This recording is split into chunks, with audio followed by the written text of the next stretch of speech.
আলহামদুলিল্লাহ, এই মাহে রমজান উপলক্ষে, এই রমজান মাসের উপলক্ষে আমরা বন্ধু বান্ধব মিলে যে ইফতারের আয়োজন করি প্রত্যেক বছর, এবারও তা সম্পন্ন করলাম 200 থেকে 300 লোকের আয়োজনে। আল্লাহ তাআলা আমাদেরকে সবসময় ওই তৌফিক দান করুক, যাতে আমরা সবসময় এই ইফতারের আয়োজনটা সম্পূর্ণ করতে পারি।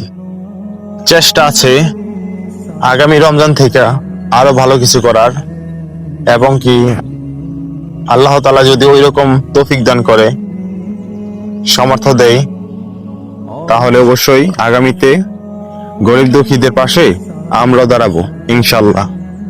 এটা যে শুধু আমাদের ইফতার আয়োজন শুধু তা নয়, এটা আমাদের বন্ধু বান্ধবের মধ্যে একটি আনন্দ উল্লাস।